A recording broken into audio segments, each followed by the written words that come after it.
स्वर्गीय आसमानी बाप, आज के वचन पर तू आशीष बरकत दे और तेरा वचन सभी भाई बहनों के जीवन में कार्य करे ताकि तेरे नाम की महिमा मिले, यीशु के नाम से आमीन।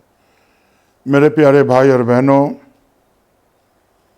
जो यीशु की परीक्षा के बारे में बताया, और यीशु जो है परीक्षा देने वाले थे और शैतान के आगे टिके रहने वाले परमेश्वर थे, और शैतान के कभी उसने आज्ञाकारी नहीं की बल्कि अपने पिता की आज्ञा मानते रहे। तो आज उसी की बातें मैं आगे बता रहा हूँ।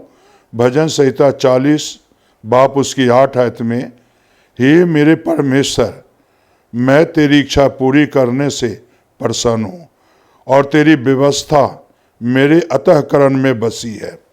एक बार फिर मैं इस आयत को पढ़ना चाहता हूँ और बड़े ध्यान से सुनना। हे मेरे परमेश्वर, मैं तेरी इच्छा पूरी करने से प्रसन्न हूँ और व्यवस्था मेरे अंतःकरण में बसी है। यानी यहाँ इस वचन में हमें सीखते हैं पिता परमेश्वर की आज्ञाकारी। यीशु के अंदर कण कण में और तिनके तिनके खून के अंदर जो परमेश्वर की व्यवस्था थी, जो मूसा की शरीयत से लेकर और जो हुक्म मूसा ने दी थी और परमेश्वर की तरफ से लिखी गई थी, उस सारी व्यवस्था यीशु के अंदर कण कण में बसा हुआ था, रग रग में बसा हुआ था। और इसीलिए व्यवस्था के अधीन रहते हुए प्रभु यीशु मसीह ने शैतान के सामने टिक सके। व्यवस्था को परमेश्वर ने पूरा करने आए थे और व्यवस्था के अधीन रहकर ही पूरा हो सकता था, और व्यवस्था में रहते हुए ही जो है यीशु की कुर्बानी ग्रहण की जाती। इसीलिए यहां लिखा हुआ है कि इसे जो है, हे मेरे परमेश्वर, मैं तेरी इच्छा पूरी करने से प्रसन्न हूं और मैं व्यवस्था मेरे अंतःकरण में बसी है। यानी रग रग में बसा हुआ है व्यवस्था। और मेरे प्यारे भाई और बहनों, यीशु मसीह ने इस सारे कार्य को पूरा किया व्यवस्था के अधीन। इसीलिए आज जो यीशु पर विश्वास करते हैं वो व्यवस्था के अधीन नहीं है, व्यवस्था से मुक्त हो गए, क्योंकि सारी व्यवस्था यीशु मसीह ने पूरा किया है। A to Z जितनी भी व्यवस्था में मूसा ने लिखा हुए थी व्यवस्था के, सारी A to Z यीशु मसीह ने पूरा किया है और पिता ने उसे पूरा कराया है। अगर जो है मेमने की बलिदान यहोवा ग्रहण करता था, पुत्र नहीं ग्रहण करता था, उस समय में यहोवा ग्रहण करता था। और जब पुत्र आया धरती पर तो वही बेहया मेमना बन के कुर्बानी दी और अपना खून जो है वेदी पर उड़ेला और सारी व्यवस्था वहां समाप्त हो गई। इसीलिए व्यवस्था के अधीन रहते हुए शैतान को प्रभु यीशु मसीह ने जवाब दिए। और मेरे प्यारे भाई बहनों, आपको भी वचन में ही शैतान को जवाब देना ही पड़ेगा, वचन से ही जवाब देना पड़ेगा, तभी शैतान आपसे भागेगा।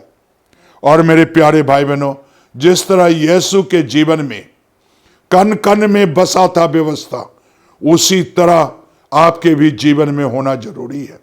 और जिस तरह चेले के अंदर कण कण में यीशु का वचन भरा हुआ था, उसी तरह आपके भी प्रेरित लोग अगर हैं तो आपके भी जीवन में कण कण जो है ये परमेश्वर यीशु जी का वचन भरा होना जरूरी है। क्या आपके पास ये वचन है या नहीं है? तो नहीं है, तब मेरे प्यारे भाई बहनों, आज ये वचन लो ताकि परमेश्वर आपके जीवन में राज्य करे।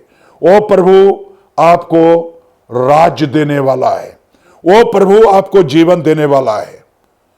इसीलिए यीशु इस धरती पर आए, व्यवस्था के अधीन रह के सारे कार्य पूरे किए। उनके व्यवस्था जब पूरा होता था वो बड़े खुश होते थे, मैंने व्यवस्था पूरा किया। और मेरे प्यारे भाई बहनों, क्या आज प्रभु की जो व्यवस्था आपको देकर गए यीशु जी, क्या आप उसको पूरा कर रहे हो या नहीं कर रहे हो? नहीं कर रहे हो तो अभी करने की कोशिश करो, प्रार्थना करो। आइए दुआ करें। स्वर्गीय आसमानी बाप, जो भाई बहन आज ये वचन सुन रहे हैं, काश खुदाबंद एक नए साल में नई उमंग हो इनके जीवन में, एक नई तोहफा हो इनके जीवन में, एक नई बरकत हो इनके जीवन में, ताकि खुदाबंद जो तूने खुदाबंद एक व्यवस्था दी गई है, देकर गया है खुदाबंद, काश खुदाबंद ये व्यवस्था तेरे बच्चे पूरे कर सके। जिस तरह चेले ने तेरे वचन को माना, तेरे वचन के अधीन रहा और दुनिया के कोने कोने तक सुसमाचार सुनाते गए, उसी तरह खुदाबंद तेरे बच्चे तेरे वचन को माने और तेरे सुसमाचार सुनाने वाले बने और इनके जीवन से तेरा जलाल जाहिर हो, तेरे नाम की महिमा मिले। ये प्रार्थना यीशु के नाम से मांगते हैं, आमीन आमीन।